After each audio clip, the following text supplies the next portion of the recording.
আল্লাহর হাবিব সাল্লাল্লাহু আলাইহি সাল্লাম বললেন, ওগো আমার সাহাবী, তুমি এই অভিযানে, এই মুসলিম দলের অভিযানের মধ্যে মুসলিম দলের সেনাপতি তুমি হবে, দলের আমির তুমি হবে, কারণ তুমি এই এতগুলি সাহাবীর মধ্যে তুমি সবচাইতে বেশি কোরআন জানো। কোরআন দিয়ে যেহেতু নিজের পরিবার সাজিয়েছো, সুতরাং তোমার মর্যাদা আল্লাহ রাব্বুল আলামিনের কাছে সবচাইতে বেশি। অনেকগুলি সাহাবায়ে কেরাম ছিলেন, তার মধ্যে একজনকে দলের অধিনায়ক বানায় দিলেন, একজনকে দলের সেনাপতি বানায় দিলেন। এটার মূল কারণ একটাই, সাহাবী অন্যান্য সাহাবীর চাইতে কোরআন বেশি জানতেন। আমার ভাইরা, কোরআনের সংস্পর্শে আসলে আল্লাহ রাব্বুল আলামিনের কাছে মানুষের মর্যাদা বেড়ে যায়। আরেকজন সাহাবী হযরত জাবির রাদিয়াল্লাহু তাআলা আনহু, তিনি বলেন, উহুদের ময়দানে আল্লাহর নবীর দান মোবারক শহীদ হয়ে গেছেন। নবীজি অসুস্থ, দুইজন সাহাবীর কাঁধের উপরে ভর করে আল্লাহর নবী জিহাদের ময়দানে কয়জন সাহাবী শহীদ হয়ে গেল। সাহাবীদের শহীদ হওয়ার কথা আল্লাহর নবী খবর নিচ্ছেন, খোঁজ খবর নিচ্ছেন। হযরত জাবের রাদিয়াল্লাহু তাআলা আনহুকে বলতেছেন, ও জাবের শোনো, কবরের মধ্যে যেই সাহাবীকেই তুমি দাফন করবা, তবে প্রত্যেকটি সাহাবীকে দাফন করার আগে দেখবা কোন সাহাবী সবচাইতে বেশি কোরআন জানতেন। যেই সাহাবী সবচাইতে বেশি কোরআন জানতেন, কবরের মধ্যে তোমরা তাকে আগে দাফন করবা। আগে কোরআন যিনি বেশি জানতেন তাকে আগে দাফন করবা, এরপরে অন্যান্য সাহাবীদেরকে দাফন করবা। শহীদ তো সবাই, কিন্তু এই মর্যাদা কোথা থেকে এলো? কোরআনের কারণে। আজকে আমরা কোরআন থেকে দূরে সরে যাওয়ার কারণে সারা বিশ্বে আজকে মুসলমানেরা লাঞ্ছিত, অবমানিত, একদম অবমানিত, অবমাননাকর জীবন যাপন অবস্থায় আমরা জীবন যাপন করতেছি। কথা বলেন ঠিক কিনা? আমাদের তো সোনালী ইতিহাস ছিল, আমাদের গৌরব, আমাদের ইতিহাসের পাতায় স্বর্ণাক্ষরে লেখা ছিল। কথা বলেন ঠিক কিনা?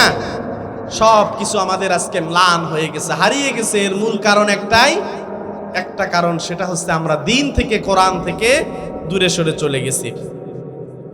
কোরআন ছিল সাহাবায়ে কেরামের সঙ্গী। সাহাবায়ে কেরাম রাত্রিবেলায় কোরআন তেলাওয়াত করতেন, নামাজের মধ্যে কোরআন তেলাওয়াত করতেন, কোরআন বেশি বেশি করে পাঠ করতেন। আর বর্তমান যুবকেরা কোরআন বাদ দিয়ে তাদের রাত কেটে যায় ক্যাসিনোতে আর জুয়ার আড্ডায়। পৃথিবীতে কেউ স্থায়ী হয় না, হোক না সে ফিরাউন কিবা নমরুদ, কেউ ভবে চিরকাল রয় না। বালাগাল উলা বিকামালিহি কাশাফাদ দুজা বিজামালিহি হাসনাত জামিউ খিসালিহি সাল্লু আলাইহি ওয়া আলিহি। আলহামদুলিল্লাহ, বাহাদুর সিং মাস্টারপাড়া জামে মসজিদের একদিন ব্যাপী তাফসিরুল কোরআন মাহফিলের, আজকের তাফসিরুল কোরআন মাহফিলের মঞ্চে উপবিষ্ট আছেন প্রধান অতিথি, সভাপতি, বিশেষ অতিথি সহ আমার সামনে উপবিষ্ট তাওহীদি মুসলিম জনতা এবং পর্দার আড়ালের সর্বগুণে গুণান্বিতা মা এবং বোনেরা, সকলের প্রতি আমার সালাম। আসসালামু আলাইকুম ওয়া রাহমাতুল্লাহি ওয়া বারাকাতুহু। সম্মানিত ভাইরা আমার, আজকের এই তাফসিরুল কোরআন মাহফিলে খুব লম্বা বেশি সময় কথা বলবো না, কারণ রাত অনেক গভীর হয়ে গেছে। কথা বলেন ঠিক কিনা? খুব অল্প সময় কথা বলবো। তো এই কথার মধ্যে আমরা যে বিষয়টি নিয়ে কথা বলবো, আদর্শ মুসলমানের পরিচয়, মুসলিম কাকে বলে। আমাদের সমাজে বর্তমানে এমন দৃষ্টান্ত আছে যে মুসলিম পরিবারে জন্মগ্রহণ করলেই মনে হয় মুসলমান হওয়া যায়। মুসলমানের সংজ্ঞা হচ্ছে যে ব্যক্তি নিজের থেকে আল্লাহ রব্বুল আলামিনের কাছে নিজেকে সমর্পণ করে দেয়, ওই ব্যক্তিকে মুসলমান বলা হয়। অর্থাৎ যে ব্যক্তি নিজের থেকে আত্মসমর্পণ করল, নিজের সত্যটা আল্লাহ রব্বুল আলামিনের কাছে ত্যাগ করল, সেই ব্যক্তিকে মুসলমান বলা হয়।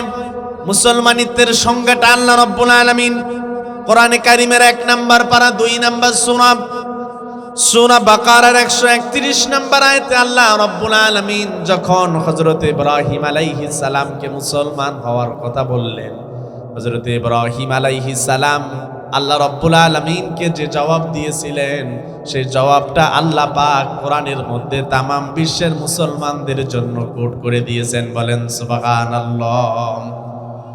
আল্লাহ রাব্বুল আলামিন বলেন, নবীজিকে গল্প শোনাচ্ছেন, নবীজিকে বলতেছেন, শোনো নবীজি, ইদ ক্বালা লাহু রাব্বুহু আসলিম ক্বালা আসলামতু লিরাব্বিল আলামিন।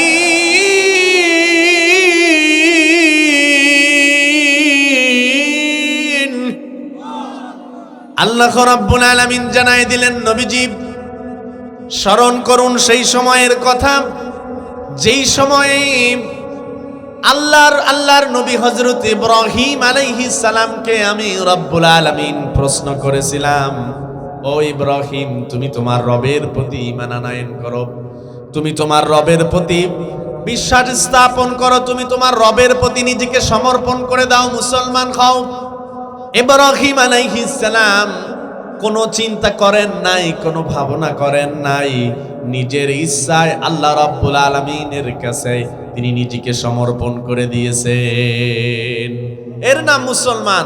চিন্তা করে দেখি আমার স্বার্থের সাথে কতটুকুন যায়, কতটুকুন আমার স্বার্থের মধ্যে পড়ে। কোনো চিন্তা করবে না, চিন্তা ছাড়াই মুসলমান হবে। এটার নাম কি? মুসলমান। এই মুসলমানের অনেকগুলি করণীয় এবং বৈশিষ্ট্য আছে। 1 নম্বরে হচ্ছে, যিনি মুসলমান হবেন তার যৌবনকালটা আল্লাহ রাব্বুল আলামিনের রাস্তায় ব্যয় করবেন।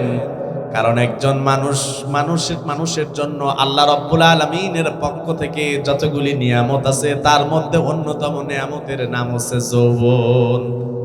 এই যৌবনকালটা আল্লাহ রাব্বুল আলামিনের রাস্তায় ব্যয় করতে হবে।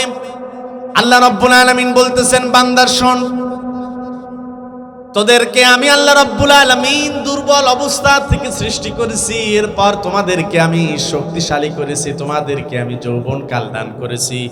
আল্লাহ রাব্বুল আলামিন কোরআনে কারীমের 21 নাম্বার পারা 30 নাম্বার সূরা রুমের 54 নাম্বার আয়াতের মধ্যে বলেন, আল্লাযী খালাকাকুম মিন দুআফিন সুম্মা জাআলা মিন বা'দি দুআফিন কুওয়া।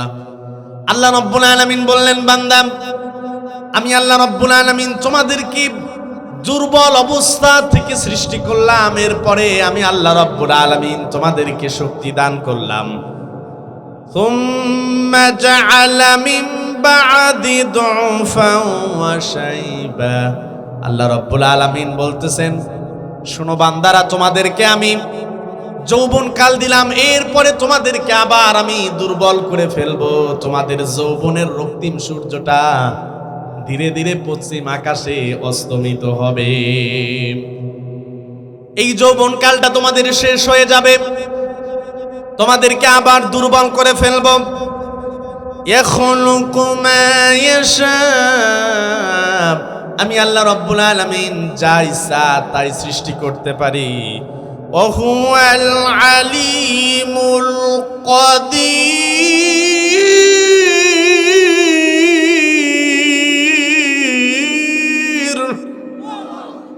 আল্লাহ রাব্বুল আলামিন জানাই দিলেন, বান্দার সাবধান, আমি আল্লাহ রাব্বুল আলামিন তোমাকে যৌবন দান করলাম, তার মানে গভীর রাতে ইবাদত বান্দেগি না করে যৌবনের তাড়নায়, প্রবৃত্তির তাড়নায় গুনাহ করবা। মনে রেখো, এই গুনাহ কেউ না জানলে একজন জানেন, চিল্লায় বলেন তো তার নামটা কি? আল্লাহ রাব্বুল আলামিন বলতেছেন, বান্দা, আমি সব জানি, সকল বিষয়ের উপর আমার ক্ষমতা আছে, সুতরাং আমি তোমাদেরকে যৌবন দান করলাম। এই যৌবনের উত্তাল তরঙ্গমালা হারিয়ে না গিয়ে যৌবনের সকল রক্তিম সূর্যকে তোমরা ইসলামের জন্য উৎসর্গ করে দাও। যৌবনের শক্তি পেয়েছ, নিজেকে অনেক শক্তিশালী মনে হচ্ছে দুর্বলতা, হতাশা বায়ুবৃদ্ধতা, বার্ধক্যতা কোনোদিন তোমাদেরকে স্পর্শ করবে না, এমন চিন্তা এনো না যে আল্লাহ রাব্বুল আলামিন আমি তোমাদেরকে শক্তি দিয়েছি, আবার চাইলে এই আল্লাহ তোমাদের হাতে আমি কলিকাতা হারবাল ধরাই দিতে পারি। কথা কোন ঠিক কিনা? পারেন কি পারেন না? আমার বন্ধুগণেরা, এই যৌবনকে শুধুমাত্র আল্লাহর জন্য কাজে লাগাতে হবে, কারণ জান্নাতের মধ্যে কোনো বয়োবৃদ্ধ মানুষ যাবে না। জান্নাতটা আল্লাহ রাব্বুল আলামিন তৈরি করেছেন কেবলমাত্র যুবকদের জন্য। তিরমিজি শরীফের বর্ণনায় নবীজি সাল্লাল্লাহু আলাইহি সাল্লাম বলেন, জান্নাতীরা যখন জান্নাতের মধ্যে প্রবেশ করবে, ওই সময় তাদের মুখে কোনো লোম থাকবে না, মুখে কোনো দাড়ি থাকবে না, গোঁফ থাকবে না। সুন্দর সুদর্শন পুরুষ হিসাবে, সুদর্শন যুবক হিসাবে আল্লাহ রাব্বুল আলামিন তাদেরকে জান্নাতের মধ্যে প্রবেশ করাবেন। আর আল্লাহ পাক জান্নাতের মধ্যে তাদেরকে যে পোশাক দিবেন, এই পোশাকটা কখনোই পুরাতন হবে না। সবচাইতে সৌভাগ্যের ব্যাপার হচ্ছে আল্লাহ রাব্বুল আলামিন জান্নাতের মধ্যে হুর দিয়া, গ্লেমান দিয়া, হুর দিয়া আল্লাহ পাক যুবকদেরকে চোখের মধ্যে সুরমা লাগাই দিবেন। অথচ জান্নাতি সুরমার খোঁজ না করে বর্তমানে যুবকেরা গভীর রাত পর্যন্ত দুনিয়ার এমন নারীদেরকে খোঁজে, যেই নারীদেরকে ক্যাসিনোতে বিভিন্ন সস্তা জায়গায় পাওয়া যায়। চিল্লায় বলেন ঠিক কিনা? জান্নাতি হুরকে খুঁজতে হলে জায়নামাজে বসতে হবে। জান্নাতি হুরদেরকে যদি খুঁজতে চান, তাহলে আল্লাহ রাব্বুল আলামিনের ইবাদত বান্দেগি করতে হবে। সম্মানিত ভাইরা আমার, এই যৌবনকালটা আল্লাহ রাব্বুল আলামিনের রাস্তায় ব্যয় করার দরকার আছে না নাই? কেবলমাত্র একটা সমাজের চিত্র যুবকরাই পাল্টে দিতে পারে। যেই সমাজের যুব সমাজরা সচেতন, যেই সমাজের যুব সমাজদের চরিত্র হচ্ছে কোরআনের চরিত্র। যেমন মায়েশা সিদ্দিকা রাদিয়াল্লাহু তাআলা আনহাকে একজন সাহাবী এসে প্রশ্ন করেছেন, আম্মা জান, নবীজির চরিত্রটা কেমন? আম্মা জান আয়েশা রাদিয়াল্লাহু তাআলা আনহা আল্লাহর নবীর সাহাবীকে বলতেছেন, ওগো নবীর সাহাবী, তুমি কি কোরআনুল কারীম দেখো নাই? কোরআনুল কারীমের মধ্যে যা বলা আছে, আল্লাহ রাব্বুল আলামিন तमाम পৃথিবীর মানুষদেরকে কোরআনুল কারীমের মধ্যে যা কিছু বলেছেন, সব কিছু হচ্ছে মুহাম্মদুর রাসূলুল্লাহ সাল্লাল্লাহু আলাইহি সাল্লামের চরিত্রের প্রতিচ্ছবি। তিনি যা বলেছেন, যা করেছেন, কোরআনের মধ্যে যা বলা আছে তিনি প্র্যাকটিক্যাল সেটা করেছেন। যেই সমাজের যুবকদের চরিত্র আল কোরআনের মতো হয়ে যায়, কোরআন যেই সমাজের যুব সমাজ অনুসরণ করে, ওই সমাজ কখনো বিপদগামী হবে না।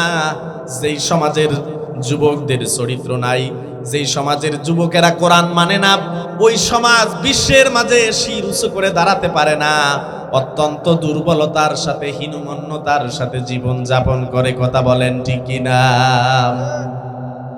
যেই সমাজ কোরআন মানবে, কোরআনের আধিপত্য মানবে, কোরআনের নিয়ম নীতি মানবে, এই সমাজকে আল্লাহ রাব্বুল আলামিন ওই সমাজ থেকে জাহেলিয়াত দূরীভূত করে ওই সমাজকে আল্লাহ পাক বিশ্বের মাঝে মাথা উঁচু করে দাঁড় করায় রাখবেন।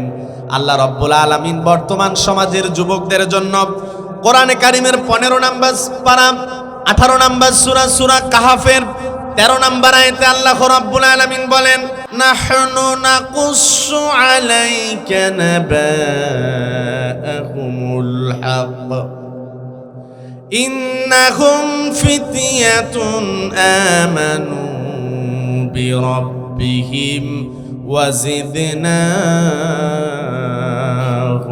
হুদা। আল্লাহ রাব্বুল আলামিন নবীজিকে একটা গল্প শোনাচ্ছেন। নবীজি, আপনার কাছে আমি ওই সমাজের ওই 7 জন যুবকের কথা আমি বলতেছি, অর্থাৎ হযরত ঈসা আলাইহিস সালামের সময়কার কথা। হযরত ঈসা আলাইহিস সালামের সময় যখন তিনি খ্রিস্ট ধর্মের দাওয়াত যখন মানুষদেরকে দিলেন, রোমান সম্রাটের সৈন্যরা যখন তার বিরোধিতা করল, 7 জন যুবক, গোটা পৃথিবী একদিকে ছিল, খ্রিস্ট ধর্মের বিপরীতে ছিল। হযরত ঈসা আলাইহিস সালামের অনুসারীদেরকে ওই সময় অগ্নিকুণ্ডে নিক্ষিপ্ত করা হতো, দেশান্তর করা হতো, নির্বাসিত করা হতো। এরপরেও 7 জন যুবক ছিল যারা একত্রিত হয়ে আল্লাহ রাব্বুল আলামিনের প্রতি ঈমান আনয়ন করেছিল।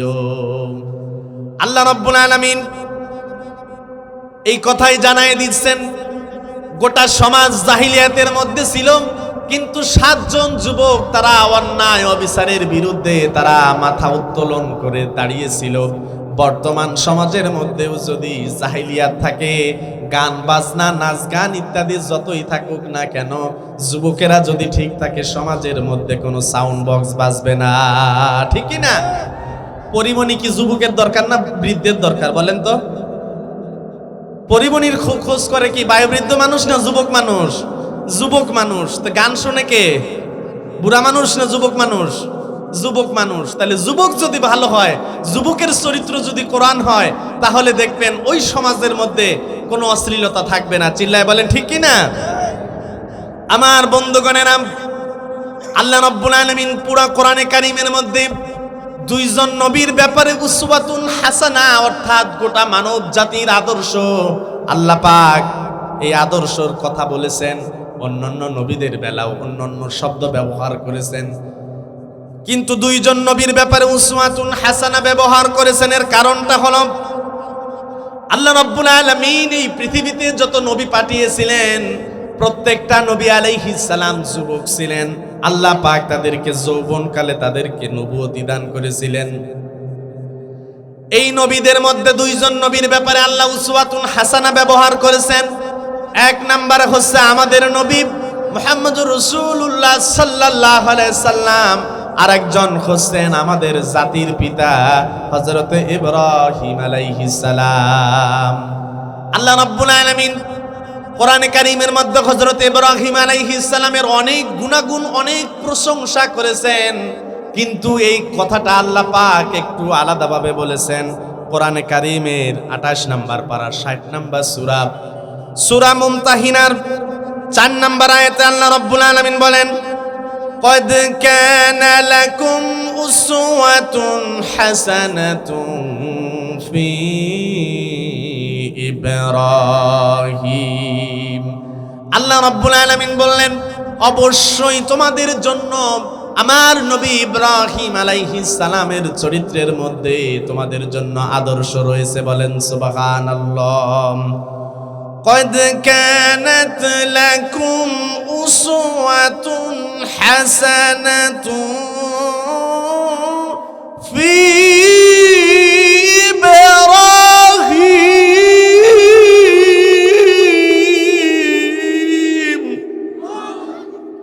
আল্লাহ রাব্বুল আলামিন বললেন, এই পৃথিবীর মানুষদের জন্য, এই পৃথিবীর যুবকদের জন্য হযরত ইব্রাহিম আলাইহিস সালামের চরিত্রের মধ্যে আদর্শ রয়েছে। পবিত্র কোরআনে কারিমে আল্লাহ রাব্বুল আলামিন ইব্রাহিম আলাইহিস সালামের এই গুণটা কেন বর্ণনা করেছেন? মুফাসসির লিখেছেন যে হযরত ইব্রাহিম আলাইহিস সালাম তার জাতিকে, সমগ্র জাতি ছিল একদিকে, তিনি একাই একদিকে দাঁড়িয়ে তিনি শিরকের বিরুদ্ধে স্লোগান দিয়েছেন। তার বাবা ছিল মুশরিক, তার সম্প্রদায়ের লোকজন ছিল মুশরিক।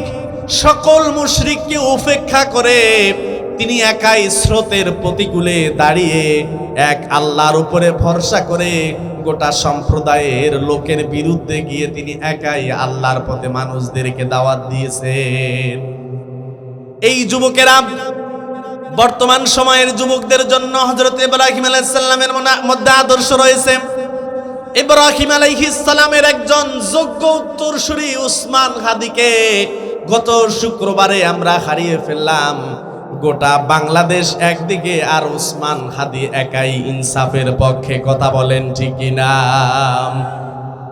ভারতীয় আগ্রাসনের কাছে বাংলাদেশের কিছু নেতা তারা বিক্রি হয়ে গেছে। ক্ষমতার জন্য ভারতের সাথে চুক্তি করে তারা ভারতের আধিপত্যবাদকে তারা মেনে নিয়েছে, কিন্তু বাংলাদেশের একমাত্র যোগ্য একজন তরুণ নেতা, তার নাম হচ্ছে ওসমান হাদি, একাই তিনি ইনসাফের পক্ষে থেকেছেন। বর্তমানে আমরা অনেক মুসলমান দেখেছি সংখ্যায় অনেক বেশি, কিন্তু তারা চুপচাপ থাকে। ন্যায় জানলেও দেখবেন তারা চুপচাপ থাকে। এরকম লোক আছে না নাই?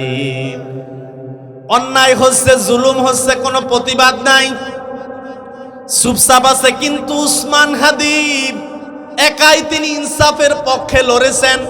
কেউ তার পথে আসুক চাই না আসুক, তিনি একাই বাংলাদেশে ইনসাফ প্রতিষ্ঠিত করতে চেয়েছিলেন। কিন্তু এই ভারতীয় আগ্রাসন, ভারতীয় আধিপত্যবাদ যারা এই বাংলার জমিনে যারা প্রতিষ্ঠিত করতে চেয়েছিলেন, তারা তাকে শহীদ করে দিলেন। এই উসমান হাদি ভাইয়ের ঘটনা বলতে গিয়ে আমার মনে পড়ে গেল ইতিহাসের সেই আন্দালুসের কথা। ইউরোপের বুকে এক খণ্ড সভ্যতার নাম ছিল আন্দালুস।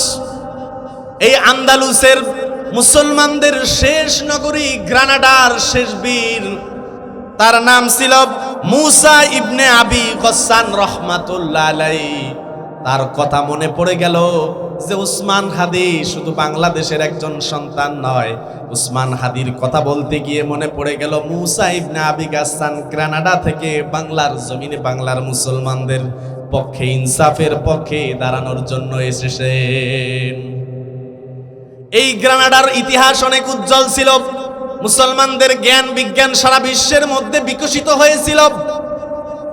যখন মুসলিম সৈন্যরা, মুসলিম শাসকেরা যখন বিলাসিতার মধ্যে নিজেদেরকে গা ভাসিয়ে দিল, ক্ষমতার নিয়ে দ্বন্দ্ব করলো, কোরআন হাদিস দিন থেকে যখন তারা দূরে সরে গেল, এই দিন থেকে দূরে সরে যাওয়ার কারণে ইহুদি এবং খ্রিস্টানেরা যখন মুসলমানদের শেষ আশ্রয়স্থল গ্রানাডা নগরী যখন অবরুদ্ধ করল, চারদিক দিয়ে যখন অবরোধ করল, মুসলমানদের পালানোর কোনো জায়গা নাই। রাজসভার মধ্যে শেষ শাসক আবু আব্দুল্লাহ এসে ভাষণ দিচ্ছেন, ইহুদি এবং খ্রিস্টানরা আমাদেরকে, ক্রুসেড বাহিনী আমাদেরকে চারদিক থেকে ঘিরে ফেলেছে, আমাদের তো আর কোনো পালাবার রাস্তা নাই, কোথায় যাব? সুতরাং আমরা এক কাজ করি, গ্রানাডার সঙ্গে আমরা চুক্তিবদ্ধ হই, খ্রিস্টানদের সাথে চুক্তিবদ্ধ হয়ে গ্রানাডাকে আমরা তাদের হাতে তুলে দেব। নগরীর সকল মানুষ, সকল মুসলমান রাজি হয়ে গেল।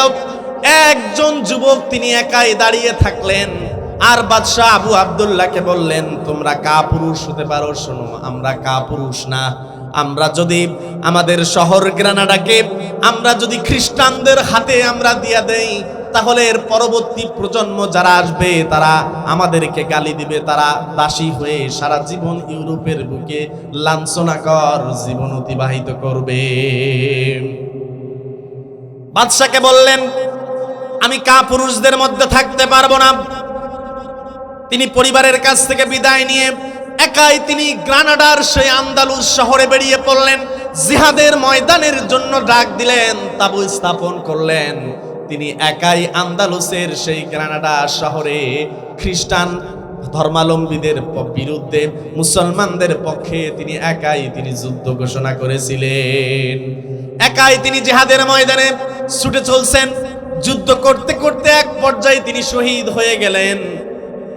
উসমান হাদির কথা বলতে গিয়ে আমার বারবার এই ঘটনাটি মনে পড়ে যায় যে মুসলমান তো সেই সিংহের জাতি, মনে হয় বাঙালি মুসলমানদেরকে ঘুম ভাঙানোর জন্য গ্রানাডার সেই আমির ইবনে গসসান মনে হয় আবার বাংলাদেশে এসেছে। কথা বলেন ঠিক কিনা?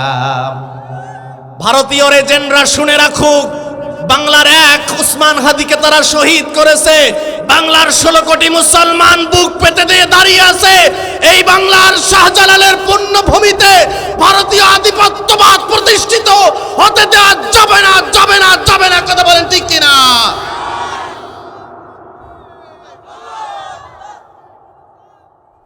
এটা শাহজালালের পুণ্যভূমি, এটা শাহ মাকদুমের পুণ্যভূমি, এটা জনপুরি পীর সাহেবের পুণ্যভূমি। এই পুণ্যভূমিতে গৌর গোবিন্দের আওয়াজকে প্রতিষ্ঠিত হতে দেওয়া যাবে না। কথা বলেন ঠিক কিনা? আমার ভাইয়েরাম, আমার বন্ধুগণেরাম, এই দেশ ইসলাম ওয়ালাদের দেশ। এই দেশে মুসলমানদের ঘুম ভাঙে আল্লাহু আকবার ধ্বনি দিয়ে, আবার এই দেশে মুসলমানদের সূর্যটা ডোবে এটাও আল্লাহু আকবার ধ্বনি দিয়ে। কথা বলেন ঠিক কিনা? তারা ভেবেছিল ওসমান হাদিকে দুনিয়া থেকে বিদায় করে দিবে। ওসমান হাদি মরে নাই, তিনি শহীদ হয়ে গেছেন। আল্লাহ রাব্বুল আলামিন বাংলার 16 কোটি মুসলমানদের অন্তরের মধ্যে তাকে জীবিত করে রেখেছেন। বাংলার জমিনে যতদিন সূর্য পূর্ব আকাশে উদিত হবে আর পশ্চিমে অস্তমিত যাবে, ততদিন ওসমান হাদির নাম 16 কোটি মুসলমানদের হৃদয়ে জ্বলজ্বল করে জ্বলতে থাকবে। কথা বলেন ঠিক কি না? আমার বন্ধুগণেরা, আমার ভাইয়েরা, 2 নম্বরে যে মুসলমানদের করণীয় হবে, কোরআনকে আঁকড়ে ধরা, কোরআনের সঙ্গে সম্পর্ক বেশি বেশি করে করতে হবে, অধিক হারে কোরআন তেলাওয়াত করতে হবে, কোরআনের সঙ্গে সম্পর্ক স্থাপন করতে হবে। শুধুমাত্র বাড়িতে কোরআন থাকলে হবে না, পার্লামেন্টেও কোরআন নেয়ার দরকার আছে না নাই? আমার বন্ধুগণেরা, আমার ভাইয়েরা, মুসলমান যারা হবেন কোরআনে কারিম থেকে তারা হিদায়েতের স্নিগ্ধতা পাবেন। কোরআন যেখানে নাই ওইখানে হেদায়েত নাই, ওইখানে গোমরাহি আছে। যাদের অন্তরে কোরআন নাই, যাদের কাছে কোরআন নাই, তাদের মুখের কথা যতই মিষ্টি কথা হোক, সেইখানে কোনো মানুষ গেলে দেখবেন পথভ্রষ্ট হয়ে যাবে। কথা বলেন ঠিক কিনা? একজন মানুষের জন্য 3 ধরনের হেদায়েত প্রয়োজন। এই 3 ধরনের হেদায়েত আল্লাহ রাব্বুল আলামিন কোরআনে কারীমের মধ্যে স্পষ্টভাবে বলে দিয়েছেন। 1 নম্বরে হেদায়েতের নাম হচ্ছে হেদায়েতে ইরশাদ, অর্থাৎ হচ্ছে হেদায়েতের জন্য পথ প্রদর্শন করা। কোনটা হেদায়েতের রাস্তা, কোনটা গোমরাহির রাস্তা, এই রাস্তা আল্লাহর নবী আমাদেরকে দেখিয়ে দিয়েছেন। কোরআনে কারীমের 25 নম্বর পারা 42 নম্বর সূরা সূরা শুরার 52 নম্বর আয়াতে আল্লাহ রাব্বুল আলামিন বলেন, وَإِنَّكَ لَتَهْدِي إِلَى صِرَاطٍ مُسْتَقِيمٍ। আল্লাহ রাব্বুল আলামিন নবীজিকে বলতেছেন, নবীজি আপনার দায়িত্ব হচ্ছে আপনি মানুষদেরকে হেদায়েতের রাস্তা, আপনি পথ প্রদর্শন করবেন। কোনটা সত্যের পথ, কোনটা ন্যায়ের পথ, কোনটা ইনসাফের পথ, আর কোনটা জুলুমাতের পথ, এটা আল্লাহর নবী আমাদেরকে দেখিয়ে দিয়েছেন। 2 নাম্বার হচ্ছে হেদায়েতের তাওফিক। হেদায়েতের তাওফিক প্রদান করা, হেদায়েত প্রদান করা, এটা আল্লাহ রাব্বুল আলামিন নবীজির হাতে দেন না, এটা নিজের হাতে রেখেছেন। আল্লাহর নবীকে আল্লাহ রাব্বুল আলামিন জানায় দিয়েছেন। কোরআনে কারীমের 20 নম্বর পারা 28 নম্বর সূরা সূরা কসাসের 56 নম্বর আয়াতে আল্লাহ রাব্বুল আলামিন বলেন, ইন্নাকা লাতাহদি মান আহবাবতা ওয়ালাকিন্নাল্লাহা ইয়াহদি মান ইয়াশা। আল্লাহ রাব্বুল আলামিন নবীজিকে বললেন, নবীজি আপনি যাকে ইচ্ছা পছন্দ করেন তাকে আপনি হেদায়েত দিতে পারবেন না। হেদায়েতটা আমি আল্লাহ রাব্বুল আলামিন আমার হাতে রেখে দিয়েছি। আমি আল্লাহ রাব্বুল আলামিন যাকে চাই শুধুমাত্র তাকেই আমি হেদায়েত দিয়ে দেব। 3 নম্বরে হচ্ছে হেদায়েতুত তাসবিত, হেদায়েতের উপর অবিচল থাকা, ইনসাফের উপর অবিচল থাকা, ন্যায়ের উপরে অবিচল থাকা।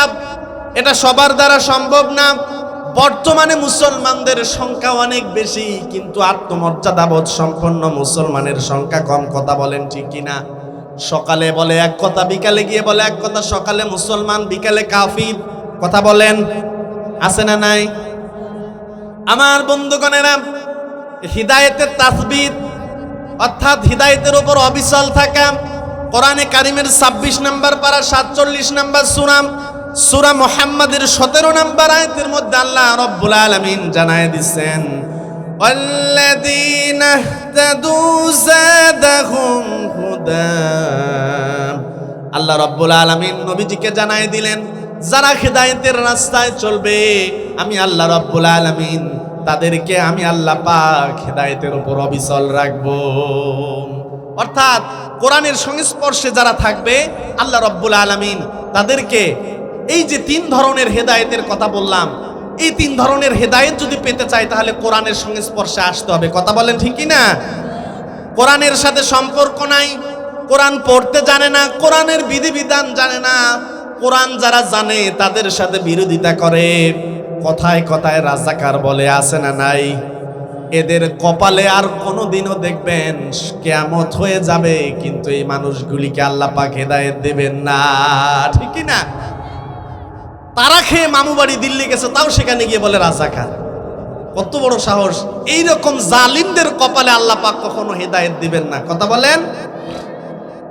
হেদায়েত পেতে হলে কোরআনের সংস্পর্শে থাকতে হবে। কোরআনের সংস্পর্শে যারা থাকবে আল্লাহ রাব্বুল আলামিন ওই মানুষগুলির অন্তরের মধ্যে সাকিনা নাজিল করবেন। অন্তরের মধ্যে আল্লাহ রাব্বুল আলামিন প্রশান্তি নাজিল করবেন। কোরআনে কারীমের 13 নম্বর পারা 13 নম্বর সূরা সূরা রাদের 28 নম্বর আয়াতে আল্লাহ রাব্বুল আলামিন বলেন, আলা বিযিকরিল্লাহি তাতমাইন্নুল কুলুব। আল্লাহ রাব্বুল আলামিন বললেন, মানুষের অন্তরে কেবলমাত্র জিকিরের মাধ্যমে মানুষের অন্তরে শান্তি আসে। তাফসিরে কুরতুবির মধ্যে মুফাসসির লিখেছেন, জিকির শব্দের অর্থ হচ্ছে দুইটি। এক নম্বরে জিকির শব্দের অর্থ হচ্ছে আল্লাহ রাব্বুল আলামিনের প্রশংসা আদায় করা, আল্লাহ পাককে স্মরণ করা। দুই নাম্বার অর্থ হচ্ছে জিকির শব্দের অর্থ হচ্ছে আল কোরআন। যারা কোরআন তেলাওয়াত করে ওই মানুষগুলি সরাসরি আমার আল্লাহর সঙ্গে কথা বলে। বলেন সুবহানাল্লাহ। এই যারা কোরআন যারা পড়বেন, নবীজি সাল্লাল্লাহু আলাইহি সাল্লাম বুখারী ও মুসলিমের মধ্যে তুলনা করেছেন, মাসালুল মুমিনিল্লাযী ইকরাউল কোরআন, যারা কোরআন তেলাওয়াত করে তাদের উপমাটা হচ্ছে কমলা লেবুর মতো, রিহুহা তয়্যিবুন, তার ঘ্রাণ আছে। কমলা লেবুর কাছে গেলেই দেখবেন এক ধরনের মিষ্টি ঘ্রাণ আছে না নাই। ওয়া তা'মুহা তয়্যিবুন, খেতেও সুস্বাদু।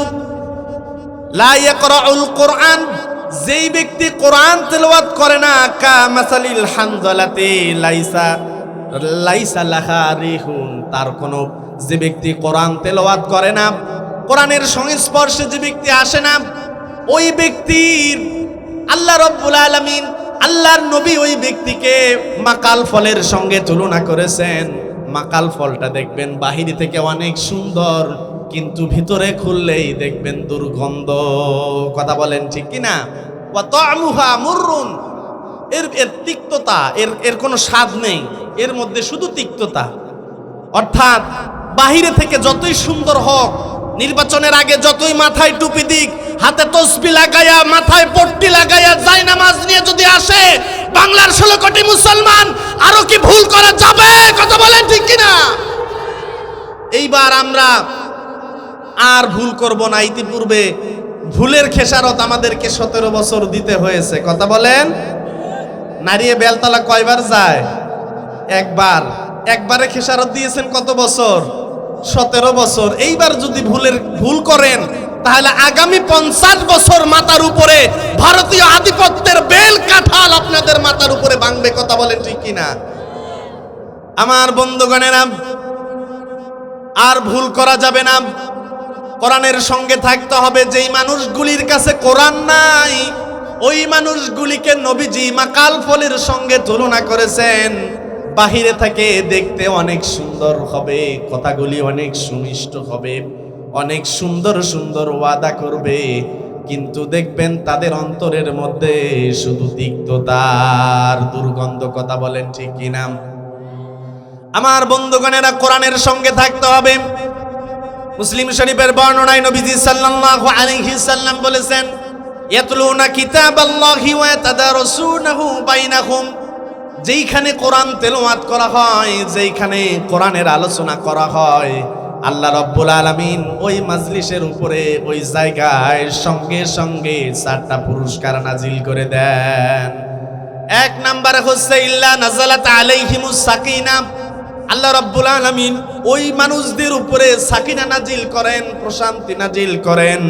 2 নম্বরে হচ্ছে ওয়াকশিয়াতুহুমুর রহমান, আল্লাহ রাব্বুল আলামিন ওই মানুষদের উপরে রহমত নাজিল করেন। 3 নম্বরে হচ্ছে ওয়াহাফাতহুমুল মালায়েকা, আল্লাহ রাব্বুল আলামিন ওই সমস্ত মানুষদের জন্য আল্লাহ পাক নিরাপত্তার জন্য আসমান থেকে ফেরেশতা তাদের কাছে পাঠায় দেন। 4 নম্বরে হচ্ছে ওয়াযাকারাহুমুল্লাহু ফি মান ইনদাহু, আল্লাহ রাব্বুল আলামিন আরশে আজিমের পাশে কিছু ফেরেশতা থাকে, তাদের কাছে বান্দাদেরকে নিয়ে আলোচনা করতে থাকেন। যেই বান্দারা কোরআন শুনতে থাকেন, কোরআনের আলোচনায় বসে যান, কোরআনের মাজলিসে যে বান্দারা বসে বসে কোরআন শেখেন, আল্লাহ রব্বুল আলামিন ওই সমস্ত বান্দাদেরকে নিয়ে আরশে আজিমের মধ্যে আল্লাহ রব্বুল আলামিন ওই সমস্ত বান্দাদের নামে ফেরেশতাদের কাছে প্রশংসা করতে থাকেন। যে ব্যক্তি কোরআন জানতেন, নবীজি তাকে বেশি প্রাধান্য দিতেন। হযরত আনাস রাদিয়াল্লাহু তাআলা আনহু তিনি বলেন, নবীজি একবার একটা অভিযানে কয়েকজন সাহাবীকে পাঠাবেন। এমন সময় কয়েকজন সাহাবীকে নবীজি ডাকলেন। ডাকার পরে সেনাপতি হবে কে, দলের আমির কে হবে, এটা নিযুক্ত করার জন্য নবীজি বারবার প্রশ্ন করতেছেন, ওগো আমার সাহাবীরা, তোমাদের মধ্যে সবচাইতে কে কোরআন জানো? সাহাবীরা চুপচাপ আছেন, কোনো কথা নাই। নবীজি আবার প্রশ্ন করলেন, তোমাদের মধ্যে কে কোরআন জানো? সাহাবায়ে কেরাম আবার চুপ থাকলেন। নবীজি তাকে আবার প্রশ্ন করলেন, তোমাদের মধ্যে এমন কে আছো যে কোরআন বেশি জানো? একজন সাহাবী হাত তুললেন, বললেন, ইয়া রাসূলুল্লাহ, আমি সূরা বাকারাটা মুখস্থ করেছি। সূরা বাকারা দিয়ে আমি আমার নিজের জীবন আর নিজের পরিবারটাকে আমি সাজিয়েছি। আল্লাহর হাবিব সাল্লাল্লাহু আলাইহি সাল্লাম বললেন, ওগো আমার সাহাবী, তুমি এই অভিযানে, এই মুসলিম দলের অভিযানের মধ্যে মুসলিম দলের সেনাপতি তুমি হবে, দলের আমির তুমি হবে, কারণ তুমি এই এতগুলি সাহাবীর মধ্যে তুমি সবচাইতে বেশি কোরআন জানো। কোরআন দিয়ে যেহেতু নিজের পরিবার সাজিয়েছো, সুতরাং তোমার মর্যাদা আল্লাহ রব্বুল আলামিনের কাছে সবচাইতে বেশি। অনেকগুলি সাহাবায়ে কেরাম ছিলেন, তার মধ্যে একজনকে দলের অধিনায়ক বানায় দিলেন, একজনকে দলের সেনাপতি বানায় দিলেন। এটার মূল কারণ একটাই, সাহাবী অন্যান্য সাহাবীর চাইতে কোরআন বেশি জানতেন। আমার ভাইরা, কোরআনের সংস্পর্শে আসলে আল্লাহ রব্বুল আলামিনের কাছে মানুষের মর্যাদা বেড়ে যায়। আরেকজন সাহাবী হযরত জাবির রাদিয়াল্লাহু তাআলা আনহু তিনি বলেন, উহুদের ময়দানে আল্লাহর নবীর দান্দান মোবারক শহীদ হয়ে গেছেন। নবীজি অসুস্থ, দুইজন সাহাবীর কাঁধের উপরে ভর করে আল্লাহর নবী জিহাদের ময়দানে কয়জন সাহাবী শহীদ হয়ে গেল। সাহাবীদের শহীদ হওয়ার কথা আল্লাহর নবী খবর নিচ্ছেন, খোঁজ খবর নিচ্ছেন। হযরত জাবের রাদিয়াল্লাহু তাআলা আনহুকে বলতেছেন, ও জাবের শোনো, কবরের মধ্যে যেই সাহাবীকেই তুমি দাফন করবা, তবে প্রত্যেকটি সাহাবীকে দাফন করার আগে দেখবা কোন সাহাবী সবচাইতে বেশি কোরআন জানতেন। যেই সাহাবী সবচাইতে বেশি কোরআন জানতেন, কবরের মধ্যে তোমরা তাকে আগে দাফন করবা।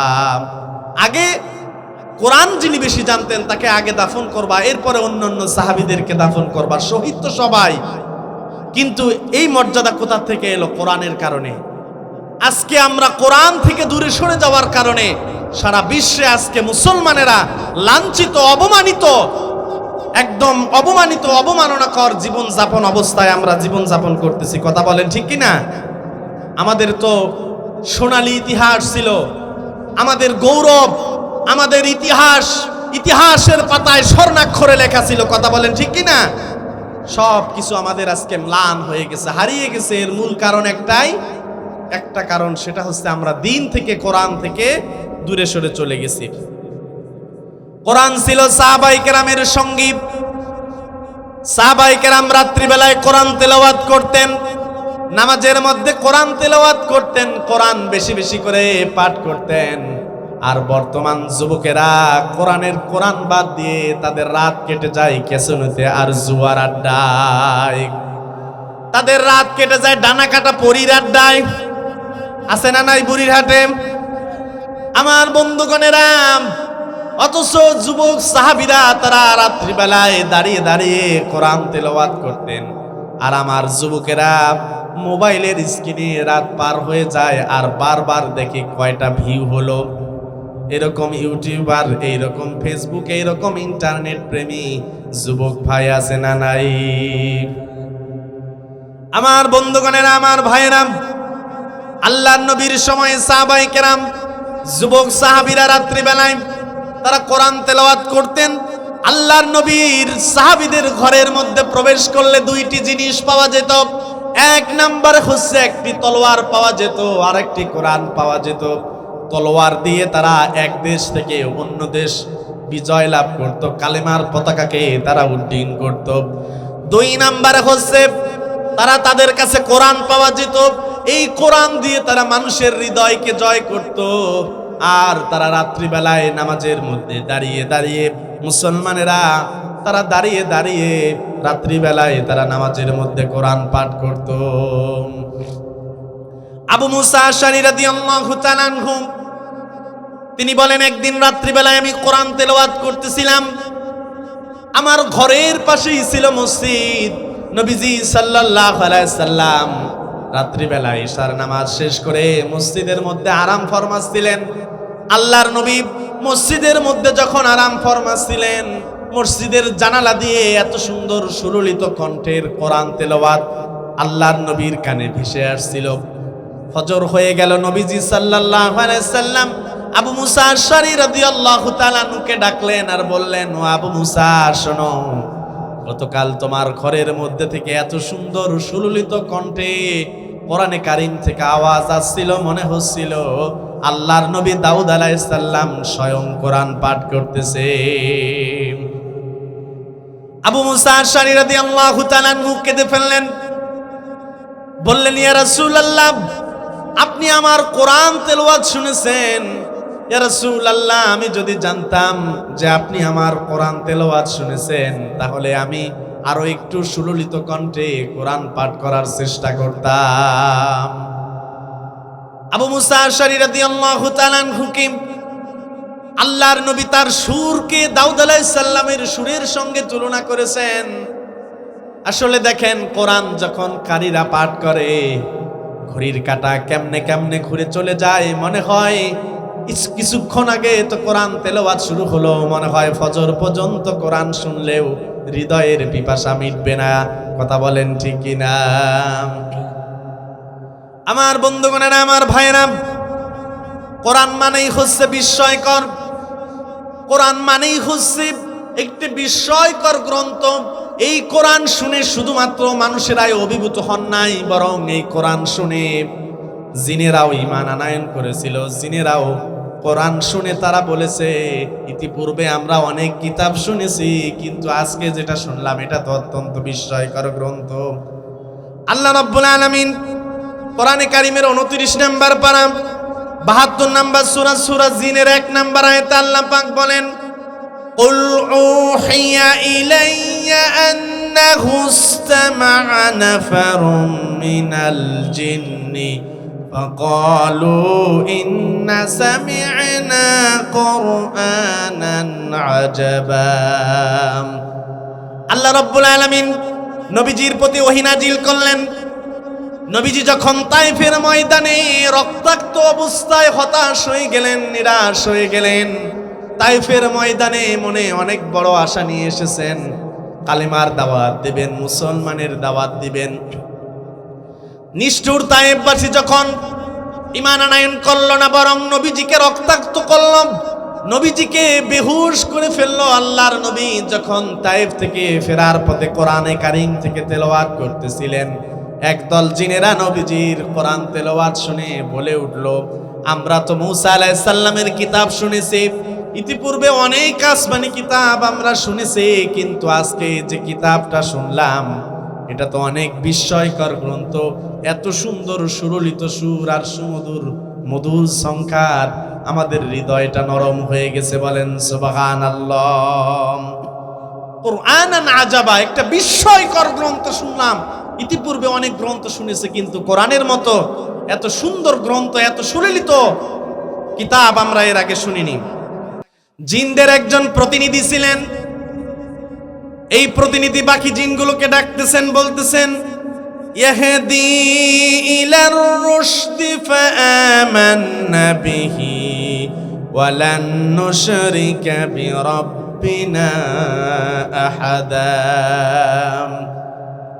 জিনদের প্রতিনিধি বললেন, এটা এমন একটা কিতাব যা মানুষদেরকে হেদায়েতের দিকে ঠেলে দেয়। এটা এমন একটা কিতাব যার সংস্পর্শে থাকলে আল্লাহ রাব্বুল আলামিন তাদেরকে হেদায়েত দেয়, তাদেরকে নূরের আলোয় তাদেরকে আলোকিত করে। সুতরাং আমাদের উচিত হবে আমরা আমাদের সম্প্রদায়ের লোকদের কাছে ফিরে যাব, তাদেরকে কোরআনের কথাগুলি বলবো, শেষ নবীর কথা বলবো, তারা ঈমান আনবে, আমরাও ঈমান আনলাম।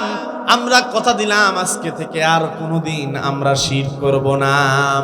আল্লাহর নবীর উপরে, নবীজির উপরে আল্লাহ রাব্বুল আলামিন সঙ্গে সঙ্গে ওহী নাজিল করে জানায় দিলেন, নবীজি হতাশ হবেন না, তায়েফবাসী ইসলাম গ্রহণ করেন নাই তো কি হয়েছে, আল্লাহ রাব্বুল আলামিন আপনার প্রতি একদল জিনকে ঈমান আনায়ন করায় দিয়েছেন।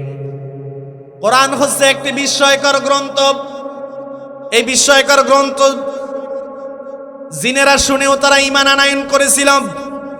আমার বন্ধুগণেরা, হযরত ইবনে আব্বাস রাদিয়াল্লাহু তাআলা আনহু তিনি বলেন, যার অন্তরের মধ্যে কোরআন নাই ওই মানুষগুলির অন্তর হচ্ছে বিরান ঘরের মতো, যেই ঘরের মধ্যে সাপ বিচ্ছু হিংস্র পশু বসবাস করে, ওই ঘরের সঙ্গে তুলনা করেছেন।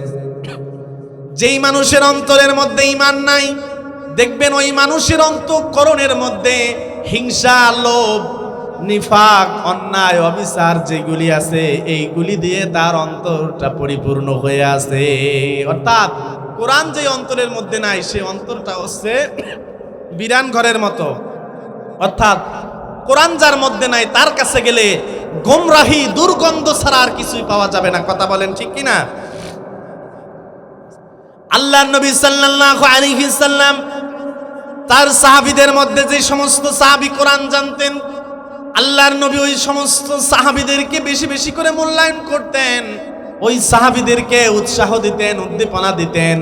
এমন একজন সাহাবী ছিলেন হযরত উবাই ইবনে কাব রাদিয়াল্লাহু তাআলা আনহু। আল্লাহর নবীর 7 জন কারি সাহাবী ছিলেন, তার মধ্যে 1 নাম্বার প্রধান কারি ছিলেন হযরত উবাই ইবনে কাব রাদিয়াল্লাহু তাআলা আনহু।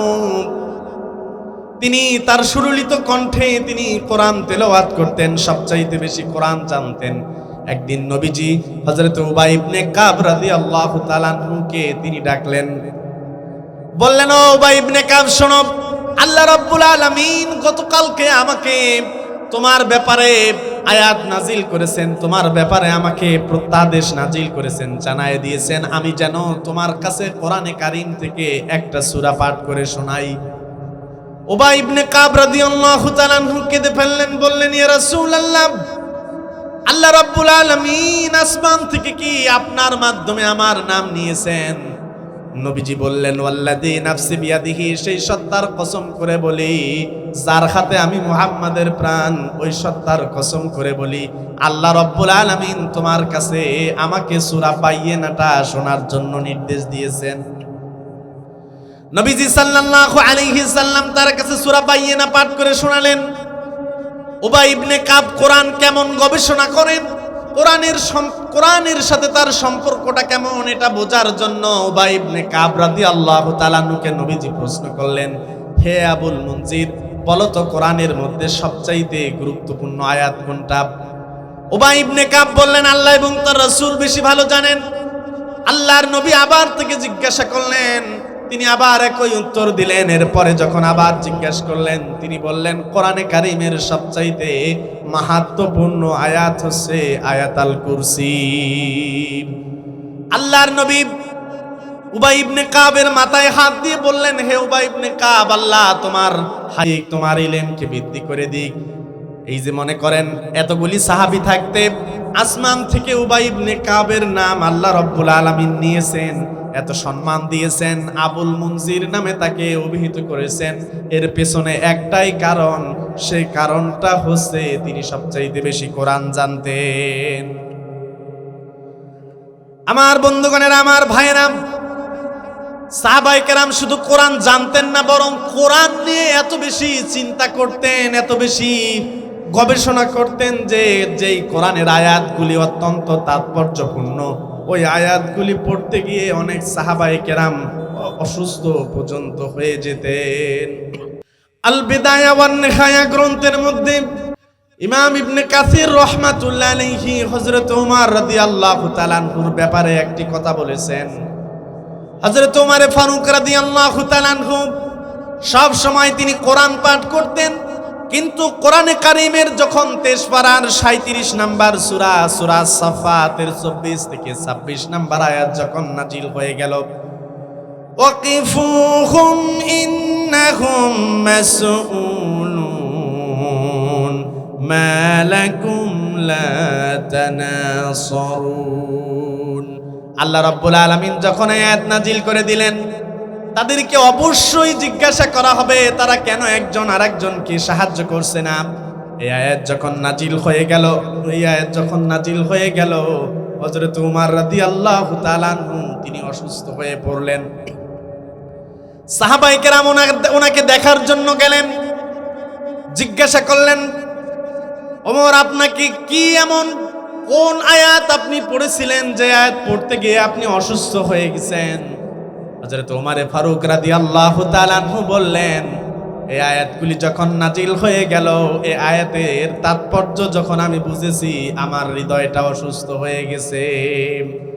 আল্লাহ রাব্বুল আলামিন অবশ্যই জিজ্ঞাসা করবেন কিয়ামতের দিন যে তোমরা একজন আরেকজন ভাইকে কেন সাহায্য করনি, কেন একজন আরেকজনকে সাহায্য করনি, একজনের বিপদে আরেকজন কেন তোমরা উল্লাস করেছিলে, হাসাহাসি করেছিলে, আনন্দ করেছিলে, এই সম্পর্কে জিজ্ঞাসিত করা হবে। সাহাবায়ে কেরাম কোরআন নিয়ে গবেষণা করতেন, কোরআন নিয়ে চিন্তা করতেন, কোরআন নিয়ে তারা ফিকির করতেন। এই কোরআন নিয়ে চিন্তা করতে করতে তাদের স্তরটা, তাদের পর্যায়টা এত গভীরে চলে গেছেন যে সাহাবায়ে কেরাম কোরআনের আয়াতগুলি বোঝার সঙ্গে সঙ্গে তাদের চোখ দিয়ে পানি পড়তো, অশ্রু সিক্ত হতো। বলেন সুবহানাল্লাহ। আব্দুল্লাহ ইবনে আব্বাস রাদিয়াল্লাহু তাআলা আনহু তিনি বলেন, একদিন আমি আমার খালাম্মার বাসায় গেলাম। আল্লাহর নবীর স্ত্রী মাইমুনা আমার খালাজি ছিলেন। আমি খালার বাসায় যখন গেলাম, নবীজি ঈশার নামাজের পরে আসলেন, এসে আমার কথা জিজ্ঞাসা করলেন, আব্দুল্লাহ ইবনে আব্বাস কোথায়, সে কি ঘুমিয়েছে নাকি? আমি ওই সময় ঘুমের ভান করছিলাম। নবীজিকে আমার খালাজি বললেন, আব্দুল্লাহ ইবনে আব্বাস তো ঘুমিয়ে গেছেন। নবীজি সাল্লাল্লাহু আলাইহি সাল্লাম তিনিও ঘুমিয়ে পড়লেন। কিছুক্ষণ সময় পার হয়ে গেল, আমি ঘুম থেকে উঠে দেখলাম নবীজি সাল্লাল্লাহু আলাইহি সাল্লাম নাক ডাকছেন, বিভোর ঘুমের মধ্যে আছেন। নবীজির নাক ডাকার শব্দ আমি পেলাম। এরপরে দেখলাম নবীজি কিছুক্ষণ পরে নবীজি ঘুম থেকে উঠলেন। ঘুম থেকে উঠে সূরা ইমরানের কিছু আয়াত তেলাওয়াত করলেন। 190 থেকে 191 নাম্বার আয়াত পর্যন্ত তেলাওয়াত করলেন। আল্লাহ রাব্বুল আলামিন সে কথা কোরআনে কারীমের মধ্যে জানাই দিচ্ছেন, ইন্না ফি খালকিস সামাওয়াতি ওয়াল আরদি ওয়া ইখতিলাফিল লাইলি ওয়ান নাহার। নিশ্চয় আল্লাহ রাব্বুল আলামিন আসমান এবং জমিন সৃষ্টি, রাত এবং দিনের বিবর্তনের মধ্যে আল্লাহ রাব্বুল আলামিন জ্ঞানী সম্প্রদায়ের জন্য, আল্লাহ পাক এখানে জ্ঞানী সম্প্রদায়ের জন্য নিদর্শন রেখেছেন। আল্লাহ পাক এই আসমান আর জমিন এমনিতেই সৃষ্টি করেন নাই। নবীজি এভাবে তেলাওয়াত করতেছেন, রব্বানা মা খালাকতা হাযা বাতিলা সুবহানাকা ফাকিনা আযাবান নার। লিল্লাহি তাকবীর। আব্দুল্লাহ ইবনে আব্বাস রাদিয়াল্লাহু তাআলা আনহু তিনি বলেন, নবীজি সাল্লাল্লাহু আলাইহি সাল্লামের তেলাওয়াত যখন শেষ হয়ে গেল, সঙ্গে সঙ্গে নবীজি যখন ঘর থেকে বের হবেন, ঘরের বাহিরে আমি ওযুর পানি রেখে দিলাম। নবীজি যখন কোরআন তেলাওয়াত শেষ করলেন, শেষ করার সঙ্গে সঙ্গে বাহিরে বের হয়ে দেখেন ঘরের মধ্যে কে যেন ঘরের বাহিরে ওযুর পানি রেখেছে। আমি প্রশ্ন করলাম, এখানে ওযুর পানি কে রেখেছে? আব্দুল্লাহ ইবনে আব্বাস রাদিয়াল্লাহু তাআলা আনহু তিনি আসলেন আর বললেন, ইয়া রাসূলুল্লাহ, আপনি রাত্রিবেলায় জেগে জেগে যে কোরআনের আয়াতগুলি পাঠ করেছিলেন সবগুলি আমি মুখস্থ করেছি। আপনার ঘরের কাছে আমি আব্দুল্লাহ ইবনে আব্বাস আপনার ওযুর জন্য আমি পানি রেখেছি। নবীজি সাল্লাল্লাহু আলাইহি সাল্লাম আব্দুল্লাহ ইবনে আব্বাসের মাথায় হাত বাড়িয়ে দিলেন আর বললেন, আল্লাহুম্মা ফাকিহু ফিদ্দিন। হায় আল্লাহ, তুমি আব্দুল্লাহ ইবনে আব্বাসের জ্ঞানকে বাড়িয়ে দাও। বলেন আমিন। সাহাবায়ে কেরাম কোরআনের ব্যাপারে তাদেরকে উৎসাহিত করতেন। যে সমস্ত সাহাবীরা কোরআন জানতেন, নবীজি তাদের প্রশংসা করতেন। আমরা আমৃত্যু পর্যন্ত এই কোরআনের সঙ্গে বাঁচতে চাই। রাজি আছি তো ইনশাআল্লাহ? আগামীর বাংলাদেশ আমরা কোরআনের বাংলাদেশ হিসেবে দেখতে চাই, রাজি আছে তো মুসলমান? আগামীর পার্লামেন্ট আমরা কোরআনের পার্লামেন্ট হিসেবে দেখতে চাই, রাজি আছি কারা কারা? দুহাত তুলে আল্লাহকে দেখাই, লিল্লাহি তাকবীর।